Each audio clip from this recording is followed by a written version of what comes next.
Hi, Dr. Boel. Here again to do another competency. This one is going to be for the male GU system. And first things I'm going to do is wash my hands and identify myself as a PA, ask the patient if he knows what a PA is, and then I'll explain the exam to him that I'm going to be doing a full exam of his penis and scrotum.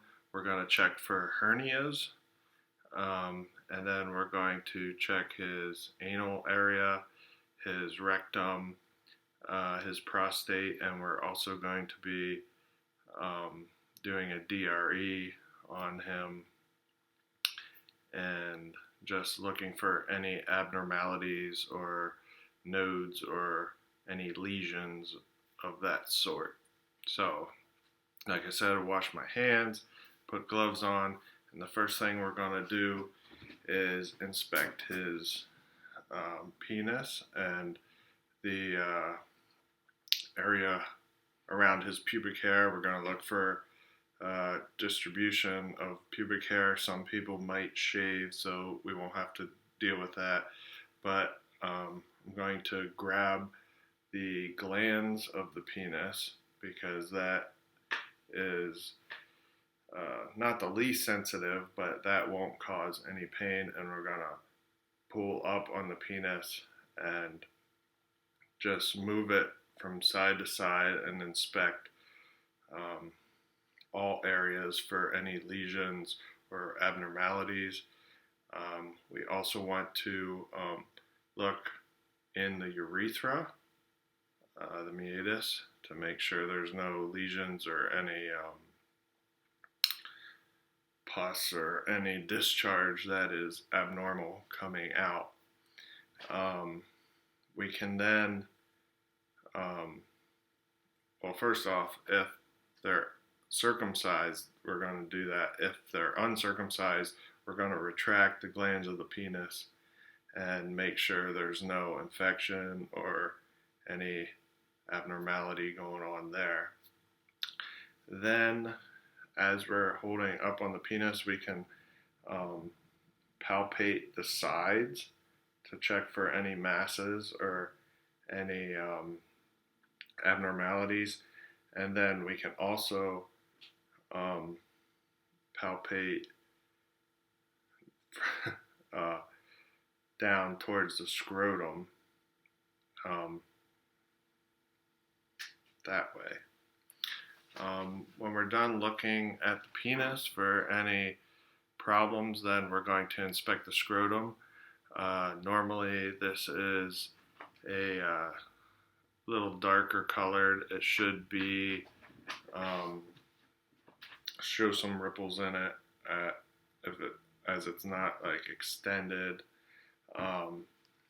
We want to look for any bulging of the testes or like any asymmetry or anything like that.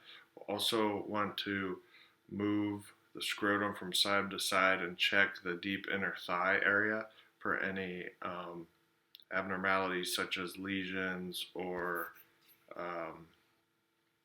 fungus or any erosions or any sort of disease in there. So once we look at the scrotum, then we're going to want to palpate the testes with two hands, and gently we're just going to want to basically secure the testes in between both thumbs and fingers and just move it back and forth to make sure that there's no abnormality. This way we can basically feel for the size and feel if there's any lumps, check the epididymis, and basically just make sure everything's okay there. When we want to check for the vas deferens or the spermatic cord, we want to pull down on one testicle and then kind of like palpate up where the spermatic cord is and just check for any tenderness there, um, any inconsistency, or like any nodules that we could feel within the spermatic cord there. You can kind of assess the vas deferens also. So you do that on both sides, and then we can actually put a light and illuminate the scrotum to look for any masses that might be inconsistent or consistent with some problems. After we do the scrotum, we want to check for any hernias. We'll check the inguinal area by palpating that, and we can find direct or indirect hernias here. We can also detect any enlarged lymph nodes there in the inguinal area. And finally, we're going to perform a cremaster reflex exam, where we'll just take our hands, we'll do one side at a time, and you just gently move your fingers from the lower thigh up the thigh towards the inguinal region. And what we should see is the testicle on that side should raise if they have a positive test. If it's a negative test, the testicle and scrotum will not raise, and that could show a sign of a problem. So after we get done with the penis and scrotum, we will move on to the rectal exam. The first thing we want to do is inspect the rectal region, the perianal area for any lesions, any cysts, any problems in that area above the anus.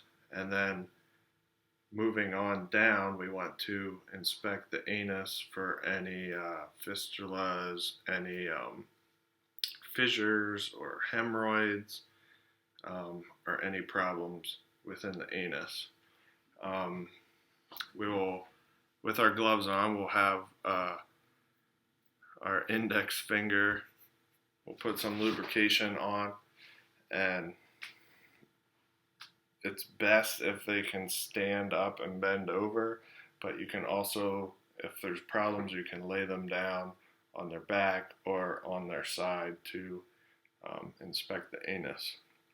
But with a lubricated finger, we're not going to put the tip of our finger in, we're going to put the palm of our finger into the anus, and we're just going to slowly press up and all the way in until we can feel the prostate. Now, while we're here, we want to inspect the lateral and posterior and anterior rectal surface, or anterior rectal walls. We want to make sure we access all of them by rotating our finger 90 degrees in both ways. But when we're on the prostate, we want to get all the way to the posterior surface of the prostate, and we want to move our finger back and forth on the prostate like a windshield wiper and assess for the edges of the prostate. Make sure that we aren't seeing any masses or nodes that we can detect. And basically just making sure that there's no pain there for the patient. While we're doing that, we want to ask the patient to bear down so that we can palpate deeper and make sure there's no pain or tenderness or any abnormalities there also. So that's a rough go about how to do that without actually having something to do it on and show you. Sorry about that. But finally, we would like to do a stool exam on the patient to just check for blood that we can't see in a regular stool. And that should wrap up the GU competency for the male. Thank you.